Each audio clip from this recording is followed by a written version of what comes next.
Isn't that interesting? It's not even really your problem. Yeah. I feel like that's symbolic. This is the most up, not up family I've ever seen. Dear Shandy. Welcome back to Dear Shandy, listeners. Hello, Andy. Hello. How are you today? I'm good. You're good? How are you? I'm good. You got a high bun today. My bun's always high, I thought. Is it? I think I look better with my bun on the top of my head. Yeah, I like your bun. That's why it's always high. Is that an enhanced bun or is that all hair? It's all hair. Really? Wow. Impressive. It's actually not a bun. It's like a knot thing. But Knot, yeah, okay. yeah. Well, we'll leave it at that. Okay. It's collar day. It is. Yeah. It is. Okay, we're joined today by Catherine. Catherine, thank you so much for joining us. Hello. Thanks for having me. Do you mind giving us your age, the ages of anyone in question, your city or whatever you're comfortable sharing, and your story, please? Sure. So I am 36. I live in a small city in the Southeast. My sister Laura is 44, and she lives in a slightly larger city, also in the Southeast, but a different state than where I live. Okay. And then my sister Sarah is 49, and she lives in a small city out west. Okay. Oh, you're the baby. Yeah. Yeah, I'm actually the fourth of four. We have a brother that's between the two of them. Oh, wow. And Okay. I'm very so far you're- behind. Wait, yeah, you're the baby by 8 years. Wow. Yes. Yeah, Okay. yeah. My closest sibling is 8 years. Wow. Wow. Okay. All right. All right, let's hear what's going on. Yeah. So we're a pretty close family. We love each other very much. We support each other very much. We have an active family text string going. It's really a pretty amicable relationship between everybody all the time. We're very close emotionally, but we don't live geographically close to each other. So we're all pretty far apart. Mm. We're pretty lucky to see each other even once a year, which is My unfortunate. sisters and I are sort of similar, like we're also spread out, see each other like twice a year kind of thing. Yeah. I would love to see them more, but we all have families and it's hard. Mm-hmm. Totally. So I'm pretty close with Sarah, my oldest sibling. She's probably my closest sibling, but I would still consider myself to be pretty close to Laura. Sarah and Laura are very close, much closer than Laura and I are. Okay. Sarah is turning 50 next year, which is very exciting. And she and I are planning a trip together to go celebrate, which will be really fun. We're thinking like 5 days, maybe like an all-inclusive resort in Mexico or like an Airbnb in a fun coastal city somewhere. We haven't really ironed out the details yet, but the trip was my idea. I really wanted some one-on-one time with Sarah to go and celebrate. And I have offered to pay for some of the trip, for some of Sarah's portion of the trip as a birthday gift to her. Not all of it. You know, neither of us are incredibly wealthy, but if we plan this far ahead, then we can definitely like save up and plan and do something nice and treat ourselves. So where sort of the hard part comes in is in considering our sister Laura. We love her very much and would love for her to go, and it would be super fun. However, unfortunately, this kind of trip is not something that would really be possible for her. Financially, she has a really hard time making ends meet on a regular basis. And logistically, she has 4 kids. And in the past, she's had a really hard time leaving them for any extended period of time. And in fact, has never done so. Oh, you mean like emotionally? And logistically, it sounds like. And logistically. Yeah. Yeah. I think she struggles to leave them under the care of anybody else. Oh, okay. Sure. Yeah. So we know that this trip would not be something that she would be able to do. And so the question is kind of how do we handle approaching this trip with Laura? And I think that there's 2 really important pieces of background information to know. The first is that historically, Laura ends up feeling very excluded and gets her feelings hurt very regularly anytime we have a family trip because she isn't able to participate in everything because of the financial and the logistical constraints. And it's really been the only source of tension in our family for the last decade. Like I said, it's all like, we're all very positive and wonderful. This is the only source. So I also get that like we're a very low tension family. So maybe I'm a little too uncomfortable with the small bit of discomfort. Ah.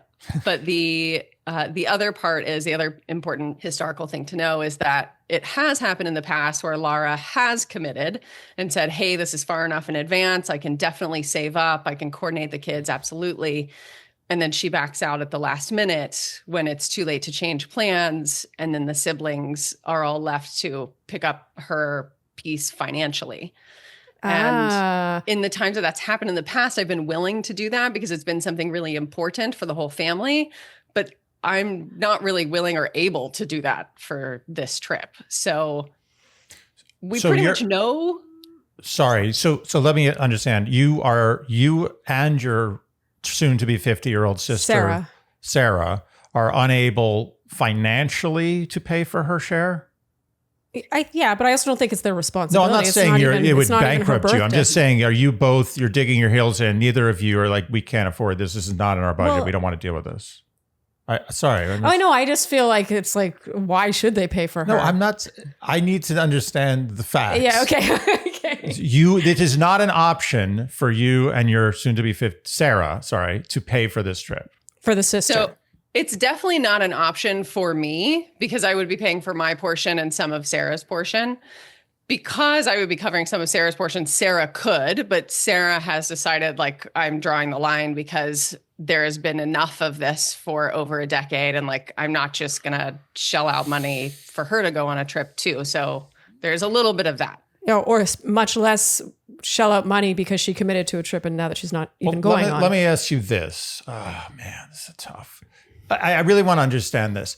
Is it really out of your financial bounds, the two of you, to foot the bill for your sister? I just need to really know. Or is it more of like a principle thing creeping into a functional thing? So, I mean, I think you could have a good point. It could be a bit of that. I mean, I will say we have several home projects that need tending that aren't like cosmetic renovations. They're not just for fun. They're things that have to happen for our house, like the AC unit and plumbing things and all of that are... Sounds expensive. Yeah. I mean, tens of thousands, and we have 2 children, and like there are a lot of expenses to allocate for. And I am not able to pay for vacations for just anybody. Sure. All of the time. I am able to responsibly take a little bit of money to do a little bit extra for Sarah, but I'm unable to, maybe unwilling to for Lara. So I couldn't speak to Sarah's situation. This is what I'm getting at. Okay, let's say we put a price tag on this. You're on a podcast now, so it annoys you. This is an upsetting thing, right? It's podcast level. I mean, I'm annoyed by it. Like I'm not saying she shouldn't be annoyed. Yeah, for me, it's principle as much as it is I get ability. It. I totally get it, and I'm with you. I'm not judging anything. I also would be not wanting to pay for this vacation. But I will ask you this: what is the price tag for waving a wand and making this discomfort in the family go away? How much would you pay right now if I gave you that option? Yeah. Would it be equal to, less than, or more than the price of footing the bill for the vacation for your sister? That's a great question. For me, the number is 0. I think for Sarah, it is higher. Remember, she's not as close with Lara. I understand, but she's the one on the podcast. I mean, truth be told, it's because I'm the listener. We got to make Sarah and Shandy. Bring her on, ask her what the price is. I mean, she's not as close with Lara, and I'm gonna be honest. I remember your email, and I just think it's interesting. Your email, I'm just gonna step in and say this. I feel your email, because you seem very gentle and kind. I would say your email better captured the frustration with Lara. She's nodding. Mm-hmm. The email described the frustration of like the repetition of the lack of commitment, or the commitment and the changing of the plans, the sort of like, I don't want to say like making a scene, but sort of being upset with feeling excluded when she was not able to do things because of her own lot, her own situation, that much of which was her own choice and own making to some degree. Yeah, I would agree. I think that that's really fair to say. Yeah, I'm just throwing that in there because I will admit I think it's coloring my opinion slightly because I have read her email. And I think based on how you're sharing it now, it's very gentle. Okay, that's good. Thank you for that color. So I did not read the email. I don't ever read emails because I'm apparently an idiot. Once I've read the email, I act differently. So I'm not allowed to read emails. I've been forbidden. I've literally told him this. I'm like, you can't read the emails. You start acting different. I just have to completely always be right off the top. So let's just assume that Sarah's price is less than the price of the vacation. I'm going to assume that. I think that's right. Play it out for me. So you say to your sister, hey, we're going on this vacation, just wanted to throw it out there. Like we'd love to all three of us be together. Let us know if you can make it happen. Okay. And she's like, and then she doesn't make it happen because she can't afford it and she can't get help for her kids and it's too expensive to get help for her kids. And the whole pattern repeats itself. How does that play out in causing friction and problems within the family? So just give me the play-by-play. Yeah, I think how it would probably play out is a little bit like in the wings and not necessarily in everybody's face. I think there's a lot of like me knowing that Laura was upset about things because I hear it through our mother, or Sarah telling me about hard conversations she's had with Laura, or Laura being short or not responsive in the family string, and then me eventually confronting her to talk about, I've heard she's upset and let's talk about this. So it's all very like none of us are comfortable with anybody fighting in the family. Well, no direct communication. I think it sounds like you're the only direct communicator, and it's because you can't stand the conflict or like the unspoken conflict. This is fascinating. So I'm definitely the most direct. Sarah is the second most. Okay. And interesting that you and Sarah, the two most direct, are close. Yeah. Would you say Sarah and Laura are closer than you and Sarah? I don't know. I think that's a weird question to ask. I think it's a good question. I'm like, that's like a weird question. It's like if someone asked me if my sisters are closer with each other. You know what? Forget I asked that question. That's a tough one. I didn't think through that question. Yeah, it's not a friend group. It's not a friend group. Okay, I guess the point I was going to get. If you had to choose between your son or your daughter, which one is better looking? It just came out, okay? But I do have a question, which is, would you say that Laura's, how Andy asked the question, how would it play out? Would you say that how that plays out is one of the reasons why you are not close with Laura? Yes. Okay. Okay, first of all, I think there needs to be a little more direct communication in your family. I think that's where the first thing. I relate so deeply to this, by the way. Like my family is very similar. Yeah, I mean, this happens in many families, but this is the root of this problem, obviously. This would have been hashed out a while ago had it not been for this. But that being said, I don't get the sense from you that this is bothering you that much. Mm-hmm. I think you're the spokesperson for your family. Yes. And if it's not bothering you that much, I would just go about this the way you would if your sister was a friend. Be like, we're going on this vacation. We want you to be with us. We would really love you to be there. Let's see if you can make it happen. But we totally understand. We totally understand if you can't make it, but we love you so much. We just really, it would be so much more fun with you there. Okay, you've done your part. Back away. It's over. And then I think just because like a mitigating what has happened in the past situation, I think when it does come to planning, because you have not already planned exactly what you're doing, hopefully you could book something where you could get a refund for like a partial refund or something, so that if she were to back out, you can just sort of mitigate the financial damage that her canceling last second might have on the trip. Because that's really annoying, is if she does pull out and suddenly they're the ones footing the bill for whatever let me ask you this logistical question. Does she live in a town that's close enough to a fun destination where she could literally pop in and out from her hometown? She does, but it's not quite what we're going for with this trip. Very delicately put. I like that. Okay. I mean, I just don't So she lives near Orlando, basically. No. She does not, but I do. Oh, no. I feel for you in this situation. I feel this, like, I know what you want to do. It's very clear what you want to do. Right? Is it not clear to Yeah, it's everyone? clear. Yeah, like I feel like what you want is permission to not even mention it to Laura. Let's have a good time with Sarah. Am I right?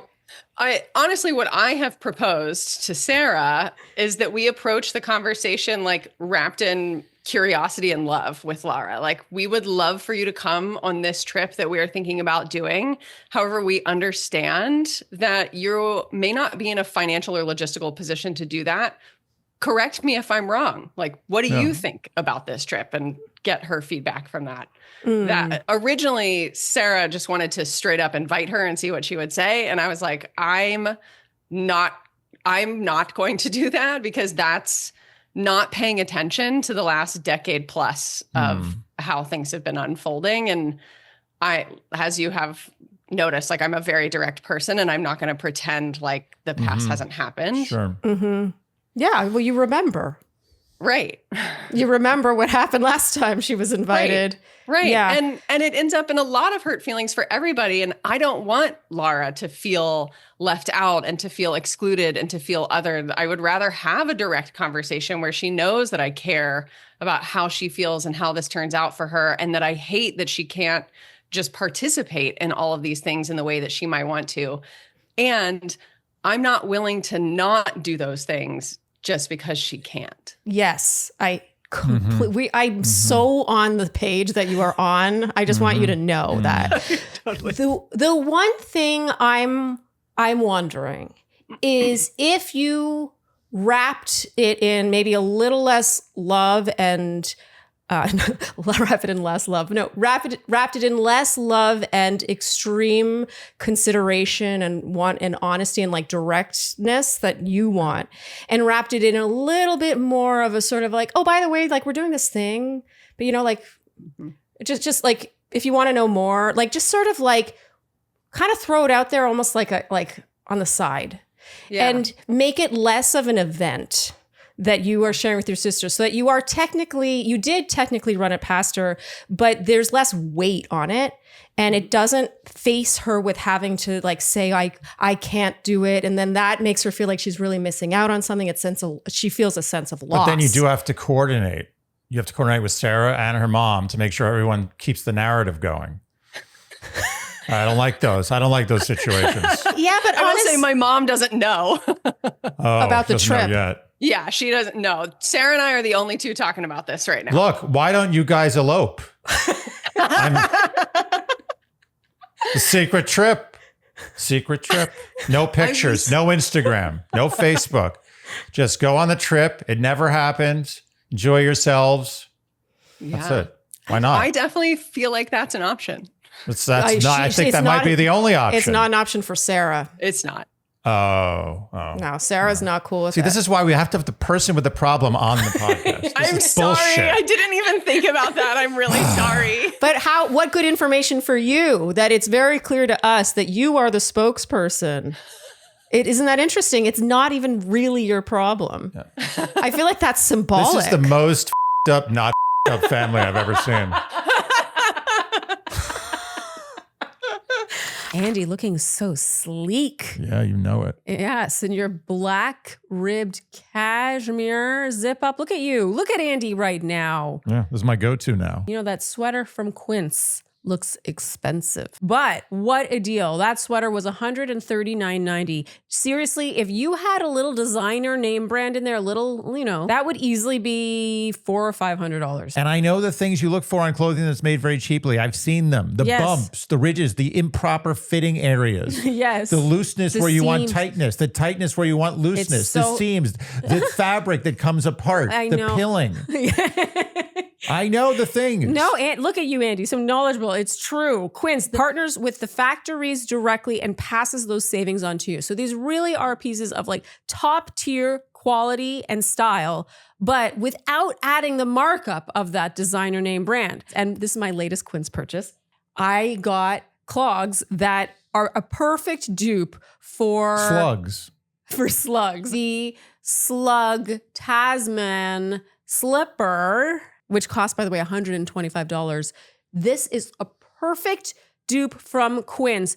$58. The quality is, you can just feel it. I feel like this company is your wet dream. Oh, 100%. So refresh your wardrobe with Quince. Don't wait. Go to quince.com/Shandy for free shipping on your order and 365-day returns. Now available in Canada too. That's QUINCE.com/Shandy for free shipping and 365-day returns. Quince.com/Shandy. I think this is both really complicated and really simple at the same time.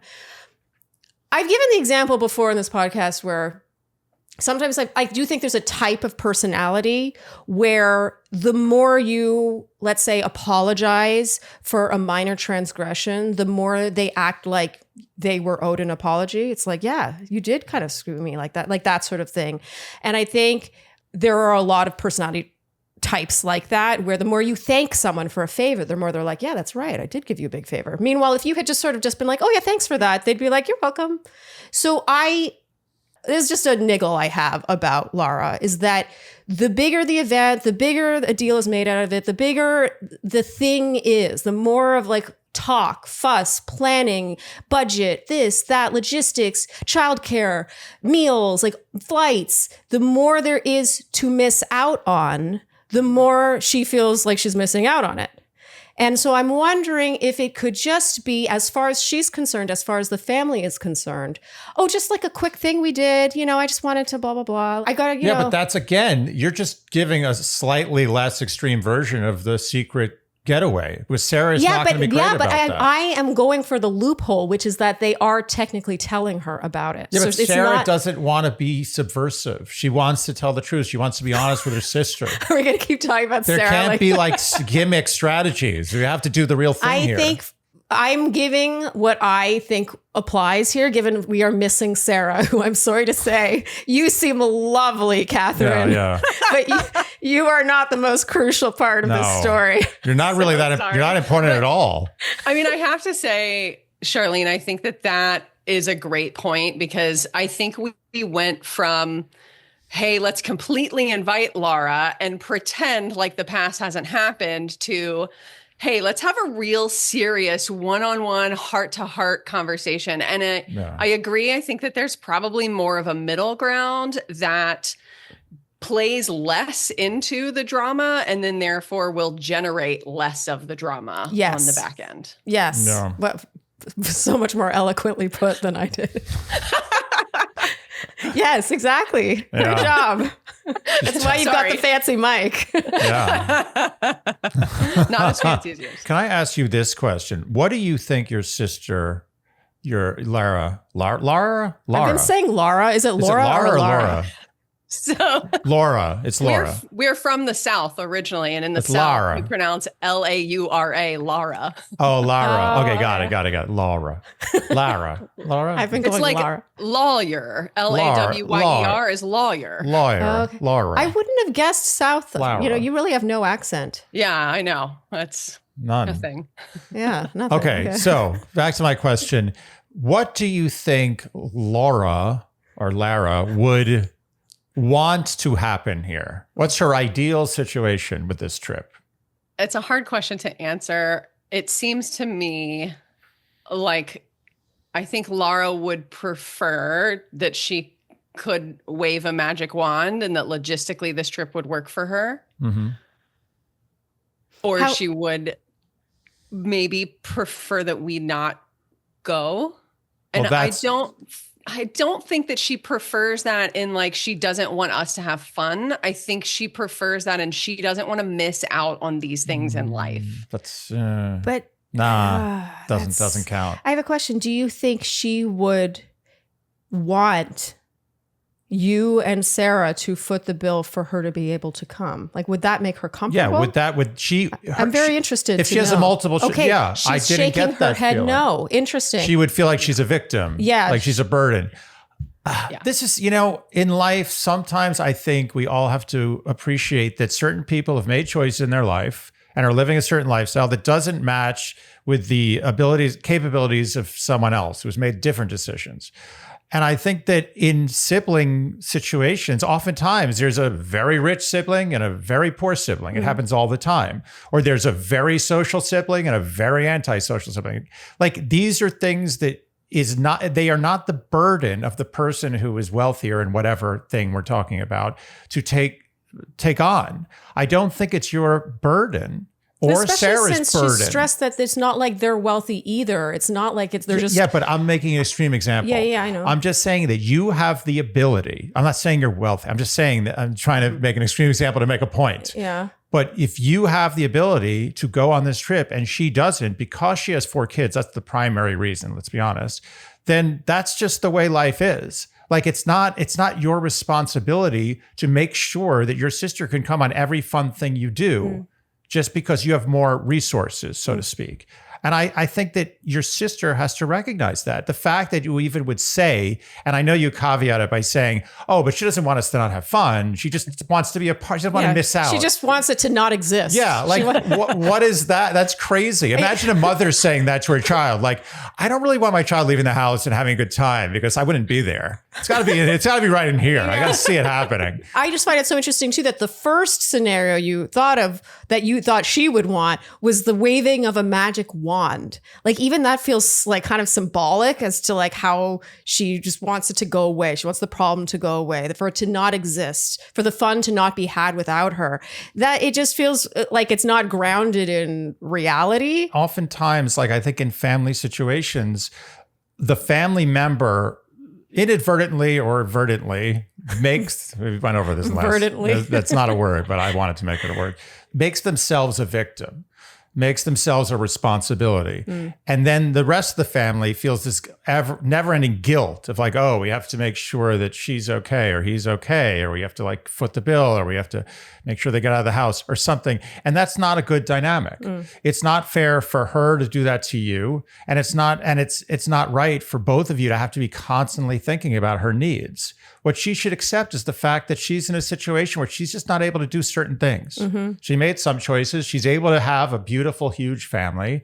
And she's not able to just whenever go off and have a great time with you guys. Yeah, that's literally one of the reasons people don't have children. Exactly. She had 4 kids. And I'm not saying there's anything wrong with that. I'm just saying 4 kids means no fancy, fun trips. Okay, no, don't say that. No, you can say no. You just say maybe fewer. Very few big, fancy, fun trips. Let's be honest here. Right? Can we be honest? Unless you're with a kid. Unless you're with the 4 kids. Yes, I'm just saying word it carefully because we fall in the child-free category. I understand. Hey, look. I will say I don't. I have 2. Yes. She has 2 kids. She has 2. So you have half as much. So imagine if you had twice that much, you wouldn't be going on with your friends on a bunch of trips. You have 4 kids. Precisely why we're not having more. Thank you. Wow. So she has the 4 kids. Like that is not your guys' problem. And I'm talking to you, but I'm talking through you to Sarah. Sarah is the problem here. Sarah, wait, please tell me Sarah is going to listen to this. Get her in line. For sure. I'm pretty sure she's going to be a listener now. I'm pretty sure she's going to be a Shandy. Oh, really? I hope so. All right. Are we earning? This is the most hard one Shandy of all time. It's really 45 minutes per Shandy. How many would that take us to get 10,000? Oh, that's too much. Okay. So Sarah has to let go of the guilt. It's her responsibility. You've done it already. Tell Sarah. Sarah, is she here? She's over there. Yeah, right? We're assuming Sarah will watch on YouTube. She's here. Sarah, let go of the guilt. It's over. You can go on your trip. Also interesting, Sarah, I'm just going to do this thing. Sarah is the eldest. She's the eldest. What comes often with being the oldest child, the firstborn, is a strong sense of duty and responsibility. Yeah, almost like a parent. Yeah, a little baby parent. To Laura. Charlene, you are speaking Sarah's language. She has read so much about birth order. She's loving this right now. Okay, so I'm a middle child, and I really believe in this stuff. And I just think it's so interesting. You're the baby. You're 8 years younger than Laura. I also think it's funny that we haven't mentioned the brother once. Yeah. Okay. Yeah. Sorry, he's not super involved, but he's welcome to be if he would like to. We're getting that. Doesn't like girl trips. Oh, that captures so much. I know. The guy's like, I don't give a shit. But yeah, so my little sister is 7 years younger than me, and I would say she's the most free. I would say. She's the most free of chains. Yeah. I don't know how else to put that. I don't mean for the chains to sound like they're bad, but she's the least burdened by what I think Sarah is burdened by and has been probably since she had siblings. I think a lot of that might have to do with our age gap too. And in terms of birth order stuff, if you have someone that's more than 6 years or something behind everybody else, they sort of grow up more like an only child. Yes. And I think that like freedom is a little bit more of an only child tendency, which I absolutely like. I don't have memories of growing up with my siblings. So there you go. Yeah. That's wild. I think my sister would say the same thing. And I think it was both a blessing and a curse. You know, like on paper, you're like, oh, she's the most free. Like she had like the least, I don't know. I don't want to make it, I guess it depends on your family dynamic. But, you know, sometimes I look at my little sister and I'm like, wow, she just like thinks differently. She's so like, she just seems so free to me. But then, you know, I think that freedom was also hard won. Yeah. You know, I think it can be also lonely growing up as, you know, having siblings, but feeling in some ways like an only child. Anyway, I love that Sarah reads books on that. But I do think that, yeah, her sense of duty, maybe that's part of her work. Sarah, part of your work might be, you know, she's turning 50. Yeah. She has 2 children of her own. No, she has 1. Oh, sorry. She has speaking one. Very authoritatively. A single mother, and she's been a single mother forever. So that counts now. She has 3, basically. Yeah, exactly. And she's an entrepreneur. She owns her own business. I mean, this woman is like a powerhouse. She's amazing. Wow. All right. I just think this is about letting go.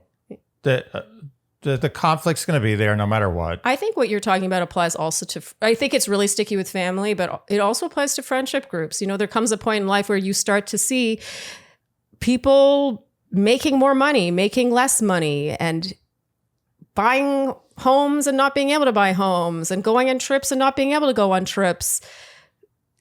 It gets kind of sticky, and I feel like it's this thing no one really talks about. I made this analogy, you busted my balls. Earlier? Yeah. No, you were. I'm agreeing with you. No, not then. You didn't agree with me. How did I bust your balls? I said this is a bad analogy. How did I? No, I didn't. Did she did say I? she did I didn't she? criticize this analogy? No comment. Wait, no, but seriously, did I? Tell the truth.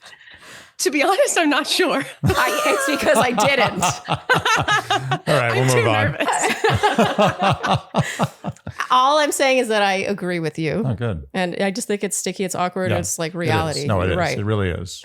Honestly, Catherine, I feel like we've answered this as best as we can considering Sarah's not here. Yeah. I sincerely apologize. But, you know, please give us an update because I am very curious as to what happens. And go have your trip. Yeah. Just have a fun trip. You know, you tried your best. You do what you can, but you don't have no obligation. Yeah. You have your own family to worry about now, you know. Thanks. Yeah. I appreciate the perspective. I think you both make really great points and actually gave me a lot of good stuff to think about. So thank you. Oh, good. Right, yeah. Good. And Laura, you know, she's got her family. She's got her children. She's an adult. Every day Everyone is a here trip. is a grown up. Yes. Okay, Catherine, thank you so much for calling in and trusting us with this one. And let us know what happens, please. Yeah. Thanks. Really appreciate you guys. Thanks for having me on. Absolutely. Likewise. Bye-bye. Take care.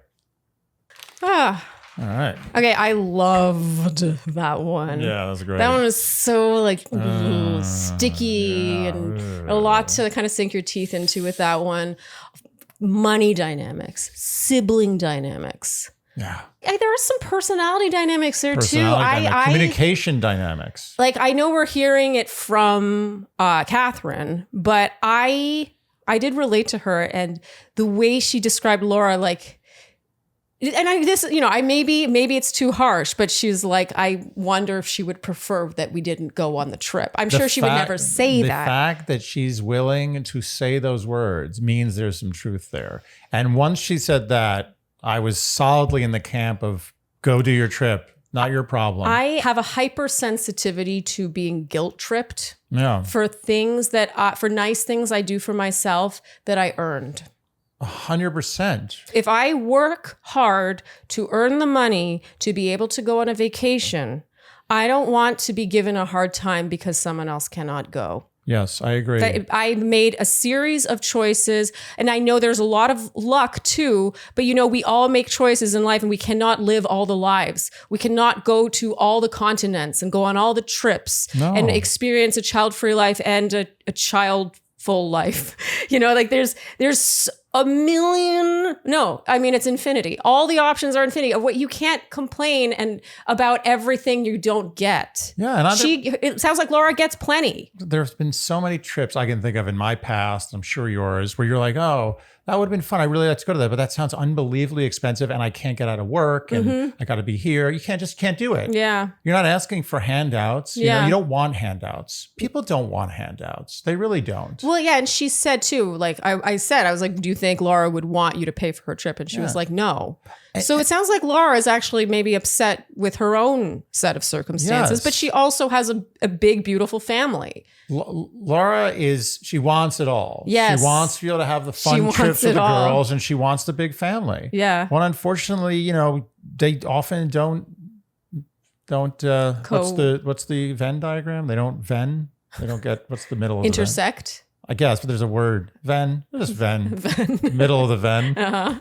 No, it's true. They don't. A lot of things don't coexist. There comes up. I just love this one. The fact that the ages range from 49 to 36. Like, what a time in your life. What a time in your life. This is when all the choices you've made, the career choices, the family choices, the travel choices, maybe you chose to save all your money, buy a home early. Maybe you chose to like blow it all and travel, whatever. You reach a point where you're like, I can't go on the trip. That's it. You got to be an adult. I can't go on the trip. I cannot do it. That sucks. But you know what? I'm not going to make it your problem because you can go on the trip. Yes. And I'm going to actually go out of my way to make sure that you don't feel it's your problem. It sounds like Laura has not yet accepted her lot. Her reality. Isn't it so funny? She said, I think Laura would just wish she could wave a magic wand. I suspect Laura is kind of a dreamer. Yeah. And dreamers, being a dreamer myself, tend to have a lot of FOMO. Mm-hmm. A lot of FOMO where they're kind of like, oh, but what about that other thing? Oh, what about that other path? Oh, maybe I should have done that other thing 20 years ago. Maybe that would have led to this. There's a lot of that. And that's Laura's work. Look, I think they should just go spend a weekend with Laura. Just go there, hang out, have some beers, kick it. And that's it. Yeah. That's the trip. And no, then that's not the trip. That's a trip. Okay, and trip. Have the trip another time. And they could even frame it as, look, we feel bad about this trip that you can go. We're coming to your hometown and we're going to hang with you for a whole weekend. That's not a terrible idea. Make it transparent. Don't make it like, oh, we're coincidentally just coming to hang out. Be like, we're doing this because we feel bad. Yeah. We want to be able to hang out with our sister. We love you. Yeah, but I got to say, for you to suggest that and think that that's going to like fix it is a kind of a male perspective because it feels very like I just don't think there's like enough emotion in the fact that she is still missing out on the trip. It's like, oh, well, this replaces that. It doesn't really work like that. It kind of reminds me of when we had our wedding in New York City and my grandma really wanted us to have our wedding in Ottawa. And we were like, no, but instead we'll have our engagement party in Ottawa. So we had a big engagement party. Yeah. It wasn't that big. It was at my parents' house, but still we had it catered. Nice. Yeah. I wore white. You did wear white. What did I wear? Did I wear a suit? Yeah, you wore a suit. I brought out the suit. And we thought, oh, this is enough. This is like, we're doing the thing in Ottawa. But let me tell you, my grandma did not drop. She did not. If anything, it made her more unhappy. Like, you think you could buy me off with this crappy engagement party? All I'm saying. Store-bought shrimp? No. What else should they be? You know that shrimp I'm talking about. Like the cocktail shrimp you buy in the supermarket. Yeah. It's not. All I'm saying is that my grandma it didn't replace it. The nice engagement party did not replace the wedding. She never saw it as like a good trade. So I don't know if your suggestion works, but you can throw that out there and maybe they will. I'm just giving options. My opinion is I agree with you. Lessons must be learned. They should go have their trip the way they want to have their trip. Give the option. If Laura can't do it, they go with no guilt. Period. I think the overriding lesson is that they need to worry less Yes. about her. She can Worry worry less yes. and communicate more. Yes. Okay, I think that's a wrap for this one. Yeah. Really loved this one. Juicy. So Sharleen, 2026 for me is going to be a year of less grinding. Oh, really? Yes. Is it the year of less grinding? There's the year of the snake, there's the year of the rat, and this horse. is the year of the less grinding. Yes. And Remy will be my means of getting there. That's right, Andy, because Remy understands that grinding your teeth at night is very bad for your teeth, long-term consequences of doing that. And with Remy, you can get custom night guards from the comfort of your own home. So you never have to leave your sofa. That's pretty cool. No one likes leaving their sofa. No one likes spending hundreds and hundreds of dollars to get a mouth guard at a dentist, which is what it costs. Exactly. So with Remy, you get an impression kit delivered to your door. You then take impressions of your own teeth and you like mix the putty and you stick it in the impression thing. And then you go, and you hold it for 5 minutes. Actually kind of fun. And then you send it back and then they send you your custom night guards. The whole thing costs like 80% less than getting this done at the dentist. There is no comparison in the cost. And it's a true custom night guard. It is fit for your teeth. And we would know, we both have Remy night guards now. Should I show them mine? Absolutely. Let's show them. Here is Andy's mouth guard. Not a bad set of teeth. And they work just as well. Honestly, I've had a custom night guard for many years now. My Remy one works just as well. So start the new year right and use code Shandy to get 50% off your purchase of a new night guard. That's 50% off at shopremy.com/Shandy. That's shopremi.com/Shandy and use code Shandy to get 50% off. And we thank Remy for sponsoring this episode. All right, we are joined by another caller now. Yes, we are. We are joined by Renee. Renee, thank you so much for joining us. Welcome. Thanks for having me. Would you mind giving us your age, the ages of anyone in question, and your story, please? Yeah, so I'm 33. The main couple in question, Jess is 38, I believe, and her husband, Tim, is 40. Okay. Good ages. Okay. Good ages, yes. Amazing. Mature, We approve. mostly. Okay, so Jess is my good friend. We've been friends for about 3 years, ever since I moved back from being abroad. We are old colleagues, no longer colleagues anymore. And now we're actually neighborhood friends. So we live in the same area of the city. She and her husband have been here for about 5 years. So I think they moved here during COVID. And so Jess and I would say for the first year, we developed a relationship and became really good friends. And then for the past 2 years, I feel like her and Tim and I have all been hanging out because she kind of just brings him everywhere. So they just, that's part of their dynamic, is they love to do everything together. They don't do really things individually. They have individual hobbies, but they're like playing guitar and playing video games, that kind of thing. And Solo individual activities. Solo individual home activities. Okay. And so when they go out, they really only go out to eat together. They don't really go out to like events and things like that. So I've just noticed over time that they live life really complacently. So really different from me. I'm single and just kind of I put myself out there a whole lot. Like I'm really open. I go to events. I try to meet people. I'm on Bumble BFF to meet friends, and I'm just kind of out there living my life and being open. I'm introverted, but I'm very open. And so I just noticed that they live life in the opposite way, which is totally fine. And so I noticed, particularly with her husband, Tim, that he doesn't have any friends, specifically in this city. And so I just thought like it'd be nice to bring him into my friend group, because I have a couple other friends in the neighborhood. And I specifically thought of a friend of mine, Mike, who's a couple years younger than me. And Mike's like a social butterfly, and he just like loves to meet new people and bring people together. And so I specifically thought it'd be nice to connect Tim and Mike. And so I did that. And pretty soon he was like in the fold of the friend group. So there was like another couple. We'll do trivia nights together, all neighborhood friends. So it's me, Jess and Tim, Mike and his partner, and another couple. And then other interweaving friends, because I introduced them to other friends of mine as well. But the main like neighborhood friend group is the main, I would say, like, I don't want to say issue, but that's like the people that I'm kind of referring to. So I brought them into the fold. And so the issue now is that I don't actually like Tim. So. It took a long time to get to that one, actually, honestly. I feel like I find it so interesting that you didn't mention that up top. You don't like Tim. Did I you don't like him before? Well, she was going in chronological order. She No, liked I'm him not. No, I'm not fine. judging. That was a long I'm- setup. That was a long setup. No, I'm yes. not criticizing the setup. It made for a great punchline. I'm just wondering, did you like him before when you introduced him Yeah, to she Mike liked and him your whole fine. friend group? Yeah, good question. Actually, I didn't initially like him, but it was more of a vibe. It was just a feeling. It wasn't anything concrete that I could hold on to. Yeah. And so I really tried to put that aside because I love Jess so much. And I thought there has to be something really great about him. Like, I didn't really get the couple, the dynamic. It didn't make sense to me, but I thought, let me give him a chance. And I also just, for me, a little background on me, I struggle with men a lot because and this is just a personal thing, but I am a lesbian, I'm a super feminist. And so lots of behaviors of men, like they don't roll off my shoulders that easily. And so this is something I'm really working on also just on my own. But I think for when it comes to him now, he's just always there. And so it's like,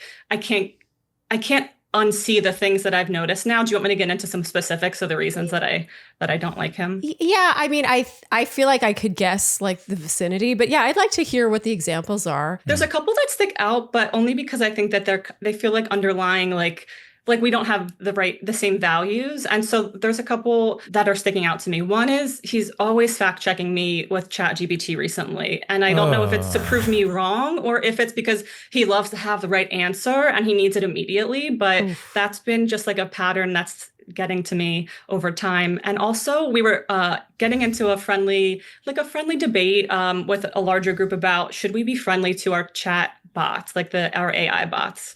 And, people had different opinions, and his opinion immediately, he was like, oh, hell no, I tell her to go herself and do better. And I immediately was like taken aback by that because that's really harsh. And also because his bot is a female, and I couldn't forget about that. I couldn't get rid of that in my head. I was like, that's interesting. I'm 90% sure that he chose that as his, the female over a male voice. Okay, so he had the choice. He chose a female chatbot and then proceeds to tell her to go herself and do better, correct? And do better. And then he laughed as if it was kind of a joke, but it wasn't a joke because he did it right after that. He showed us exactly how he does that. That seems like not only like what you're saying, but also just really immature. Sounds like a child.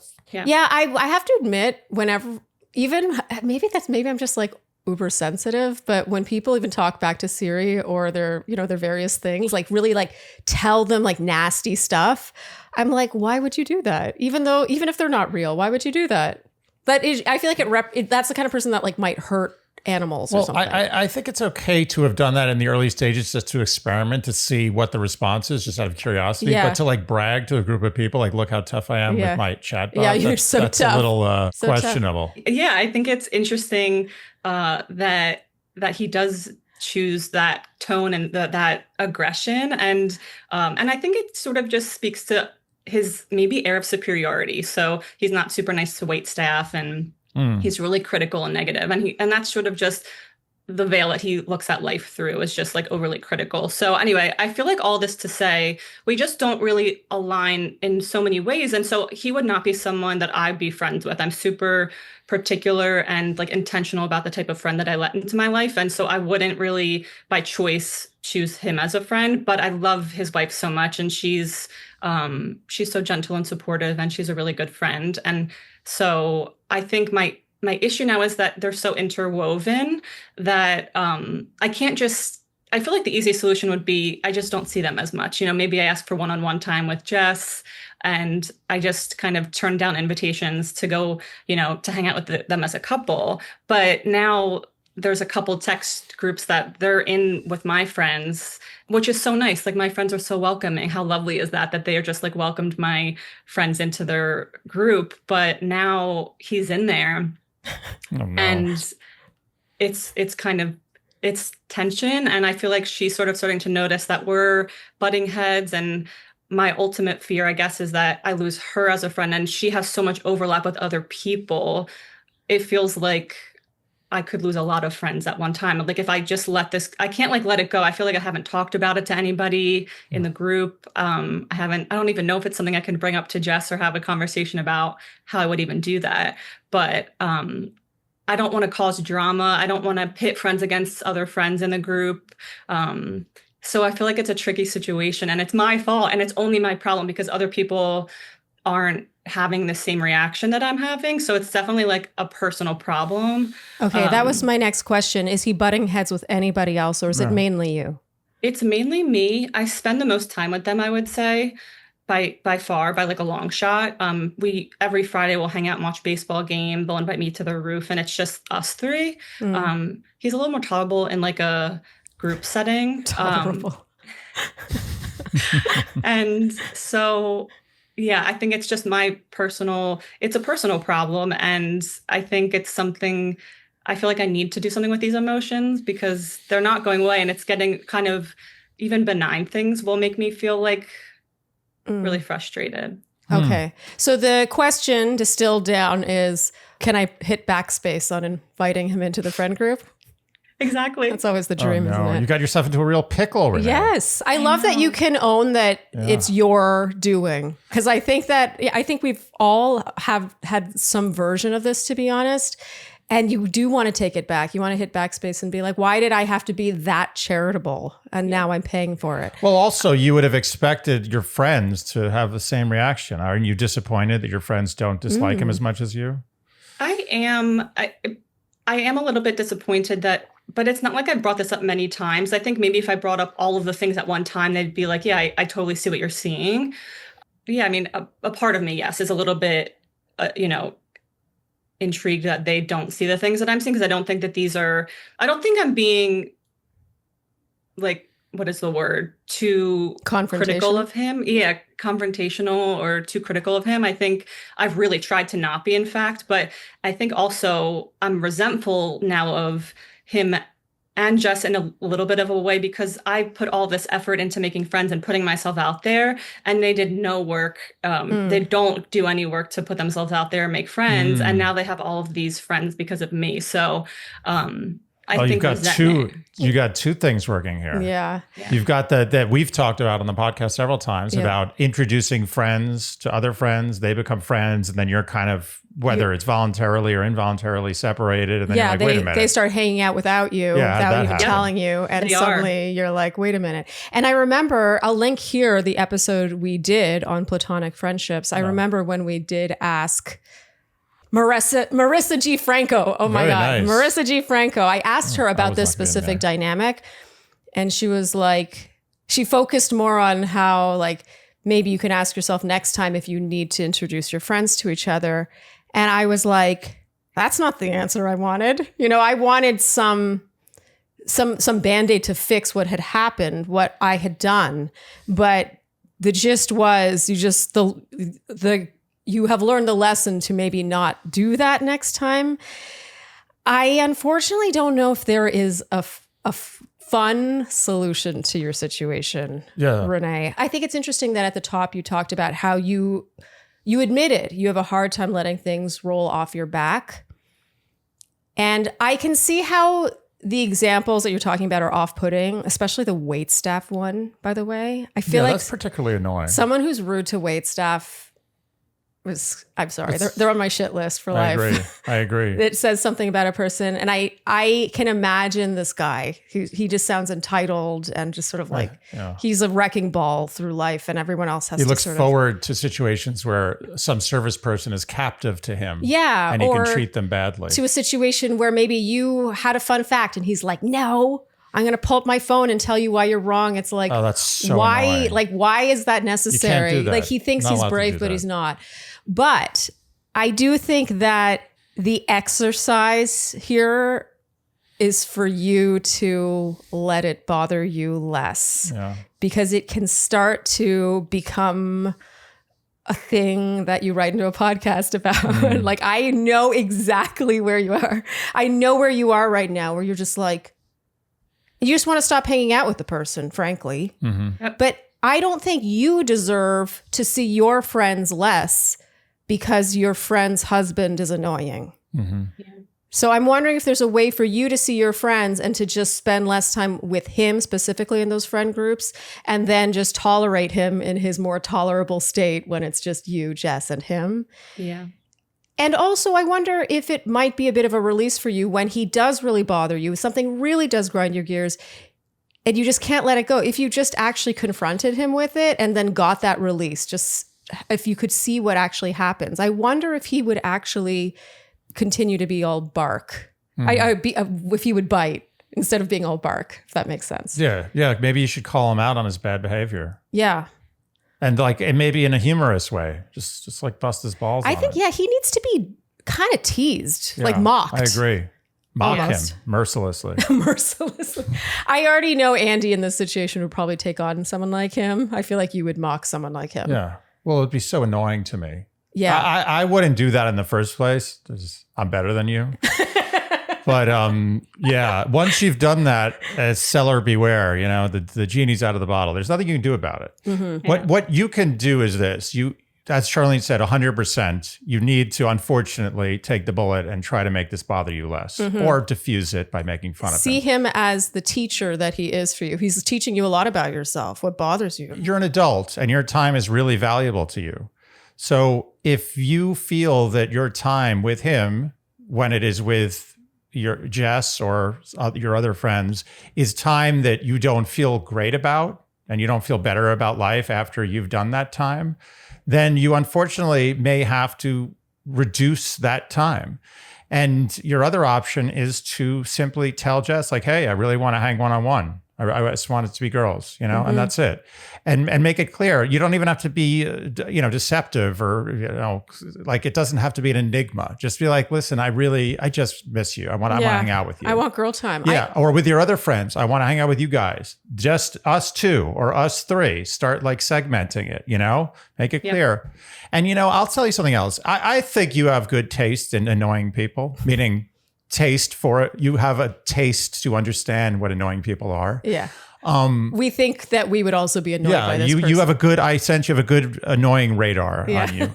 And I think that people of his nature who are that annoying will eventually, over time, show themselves to others. And your friends will eventually get with the program of not feeling great about this guy. If he's really annoying. If you're wrong, and maybe he has a couple of really annoying traits, but otherwise he's great, maybe, you have to, if you can't beat him, join him. Just say, maybe it's a triggering thing for me, something going on with me. I don't think it is, but maybe. I'm just saying that as time goes on, his annoying traits will become more annoying to a broader group of people. And if you bide your time, maybe he will naturally and organically leave your hemisphere. Yeah. He will annoy everyone. Yeah. Yeah, I suspect, if we're going to go like the real Zen route here, I suspect he's very insecure. And I think you know that. Sure. Like the kind of person that fact checks with ChatGPT right there. Or beating up on chat bots. Yeah, talking down insecure. to their AI or to wait staff. And There's just because he doesn't have friends too, I think the insecurity might be right on the money because he might be socially insecure and he's trying to maybe overcompensate. Whatever choice you make, the most important thing is you do not want to jeopardize any of these friendships. You can't let him cause that much damage. Yeah. So unfortunately, you're going to have to suffer a little bit, but you can make wise choices, respect your personal time. It's valuable. And try to, segregate him from your hangouts if possible without making so much of a wave that you start jeopardizing your friendships. And start recognizing his insecurity for what it is, because then it'll, in a weird way, make you understand him a bit more. Even though I know it's hard. Just so that it doesn't cost you more. This has already cost you enough grief, I think. Don't let it cost you like how much time you spend with your friends. Don't make it force you to find new friends. Although, it sounds like you're open. You're always like down with making new friends. Love that. Yeah. But I just don't think this needs to get any more annoying than call into a podcast level annoying. No, yeah. One of the traits in other people that really, really gets me in that way is entitlement, because I actively move through my life trying to not be entitled to, just little things like butting people in line or whatever. It's like, why is someone else entitled? Why is someone else's time more important than mine? So I'm very conscious of that. So when other people don't do that, I'm like, what the like, it really gets me. But then if you take a pause and take a step back, you're like, oh, it's because that means so much to me. And like maybe take stock what a good person you are. Yeah. I love that that's the takeaway. You guys are right. Yeah. I mean, annoying people are great in that sense. You feel better about yourself. Renee, what were you expecting us to say today?